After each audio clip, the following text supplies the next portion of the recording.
ইসরো ও মেরাজের মহান সফর রাসূলুল্লাহ সাল্লাল্লাহু আলাইহি ওয়াসাল্লামের ঐতিহাসিক যাত্রা। সুধী দর্শক, আপনারা কি জানেন মানব ইতিহাসের সেই রাতটি কোনটি ছিল যখন সময় থমকে গিয়েছিল? এমন এক রাত যখন জমিন থেকে শুরু করে ৭ আসমানের দরজা শুধু এক সত্তার জন্য খুলে দেওয়া হয়েছিল। কিন্তু সেই সফরে এমন কিছু ভয়াবহ দৃশ্যও দেখানো হয়েছিল যা শুনলে আজও মানুষের অন্তর কেঁপে ওঠে। আপনারা কি জানেন মিরাজের রাতে নবী করিম সাল্লাল্লাহু আলাইহি ওয়াসাল্লাম জাহান্নামে এমন কিছু লোক দেখেছিলেন যারা তামার নখ দিয়ে নিজেদের মুখ এবং বুক আঁচড়াচ্ছিল? সেই লোকগুলো কারা ছিল? যাদের পেট ঘরের মতো বড় ছিল এবং তার ভেতরে সাপ চলাফেরা করছিল। আর রাস্তার সেই বৃদ্ধ মহিলাটি কে ছিল যে নবী সাল্লাল্লাহু আলাইহি ওয়াসাল্লামকে ডাক দিয়েছিল?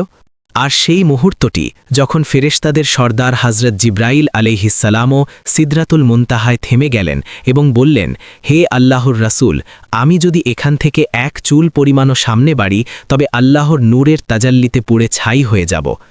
আজকের এই ভিডিওতে আমরা আপনাদের মেরাজের সেই মহান সফরে নিয়ে যাব, প্রস্তুতি থেকে শুরু করে ফিরে আসা পর্যন্ত, এবং জান্নাত ও জাহান্নামের সেই দৃশ্যগুলো যা আপনার চিন্তা বদলে দেবে।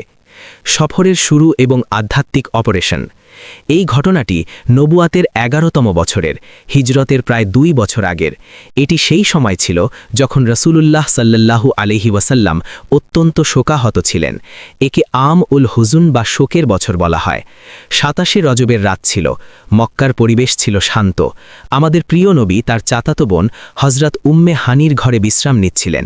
হঠাৎ ঘরের ছাদ খুলে গেল এবং সেখান থেকে জিব্রাইল আলাইহিসসালাম নাজিল হলেন। কিন্তু এবার তিনি একা ছিলেন না, তার সাথে অন্যান্য ফেরেশতারাও ছিলেন। আল্লাহ তার হাবিবকে জাগানোর কায়দাও অনন্য রেখেছিলেন। জিব্রাইল আলাইহিসসালাম নবীজির কদম মুবারকে চুমু খেলেন, যার শীতলতায় তার চোখ খুলে গেল।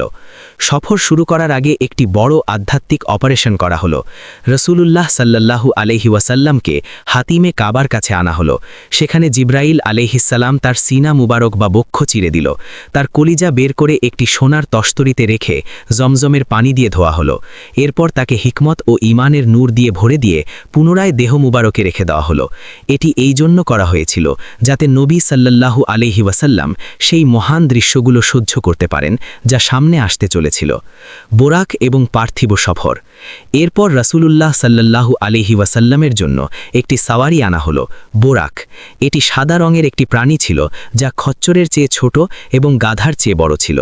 এর গতি এমন ছিল যেখানে মানুষের দৃষ্টি শেষ হতো সেখানে সে তার প্রথম কদম রাখত। প্রস্তুতি সম্পন্ন হলো এবং সফরের প্রথম গন্তব্য ছিল জমিনেই, যেখান থেকে আসমানের দিকে যাত্রা শুরু হবে।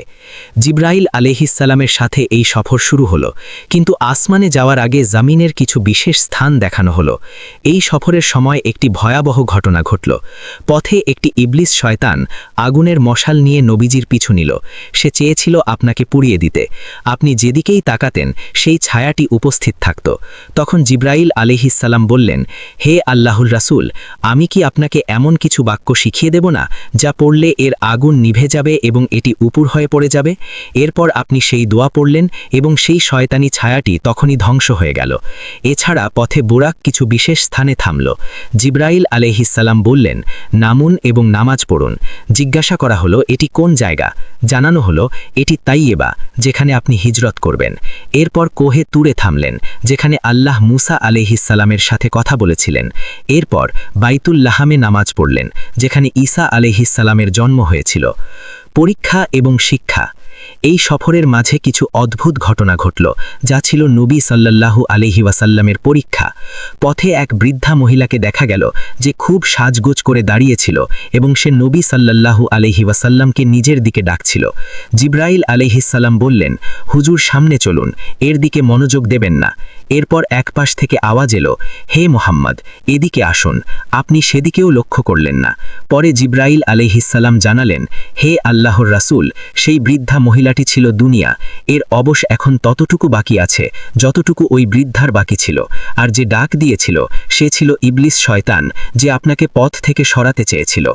তবে এরপর কিছু সুখকর আওয়াজও এলো। এক জামাত সালাম জানালো, আসসালামু আলাইকা ইয়া আউয়াল, আসসালামু আলাইকা ইয়া আখির। এরা ছিলেন হযরত ইব্রাহিম, মূসা এবং দাউদ আলাইহিসসালামের রূহ। এরপর এই পার্থিব সফর শেষ হল এবং কাফেলা বাইতুল মুকাদ্দাসের দিকে এগিয়ে গেল। মসজিদুল আকসায় নবীদের ইমামতি। যখন রাসূলুল্লাহ সাল্লাল্লাহু আলাইহি ওয়াসাল্লাম মসজিদুল আকসায় দাখিল হলেন, তখন দৃশ্যই ছিল অন্যরকম। আদম আলাইহিসসালাম থেকে শুরু করে ঈসা আলাইহিসসালাম পর্যন্ত সমস্ত আম্বিয়া কেরাম সেখানে উপস্থিত ছিলেন এবং কাতারবদ্ধ হয়ে রাসূলুল্লাহ সাল্লাল্লাহু আলাইহি ওয়াসাল্লামের অপেক্ষায় ছিলেন। প্রশ্ন ছিল, ইমামতি কে করবেন? জিব্রাইল আলাইহিসসালাম রাসূলুল্লাহ সাল্লাল্লাহু আলাইহি ওয়াসাল্লামের হাত ধরে সামনে এগিয়ে দিলেন। আপনি সমস্ত নবীদের ইমামতি করলেন। এই মুহূর্তটি প্রমাণ করল যে আপনি ইমামুল আম্বিয়া, অর্থাৎ নবীদের ইমাম।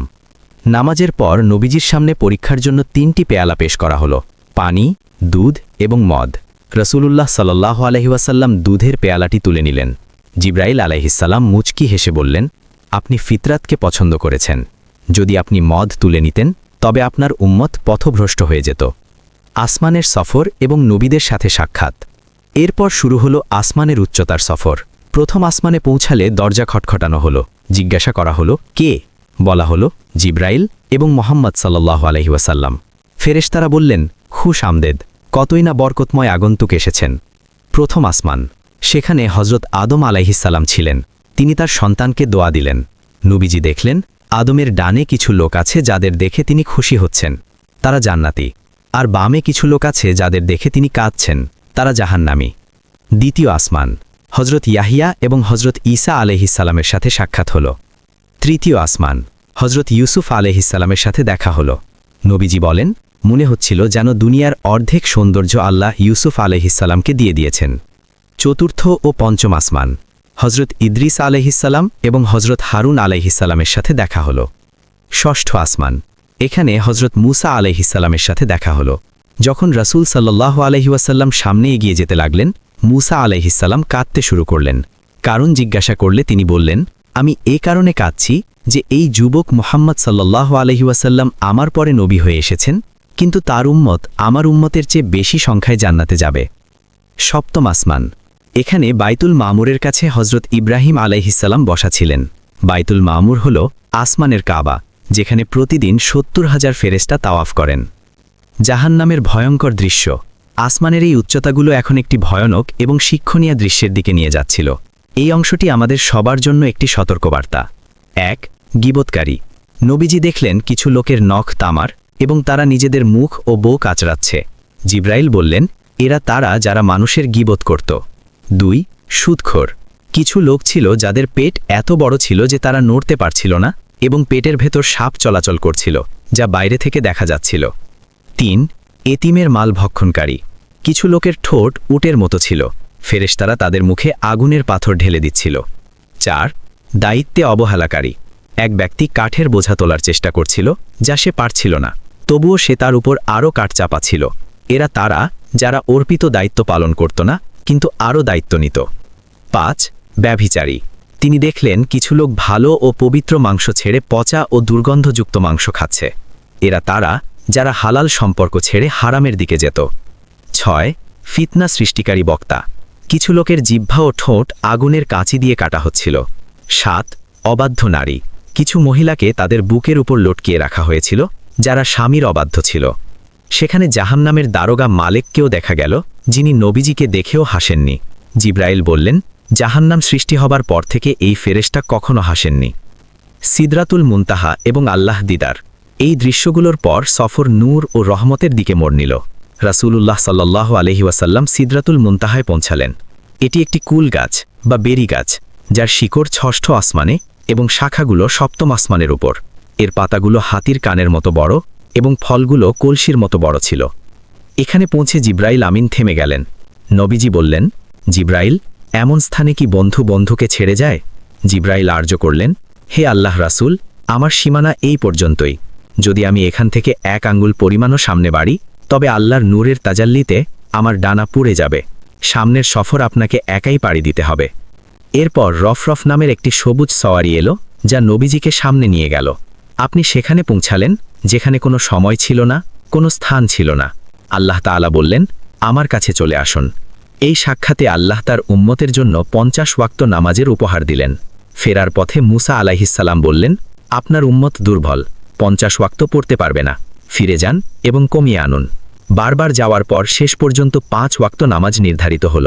আল্লাহ বললেন, হে মুহাম্মদ, আপনার উম্মত পড়বে 5 ওয়াক্ত, কিন্তু সওয়াব পাবে 50 ওয়াক্তেরই। ফেরে আসা এবং কাফেরদের প্রতিক্রিয়া। এই সুউচ্চ সাক্ষাৎ শেষে ফেরার সফর শুরু হলো।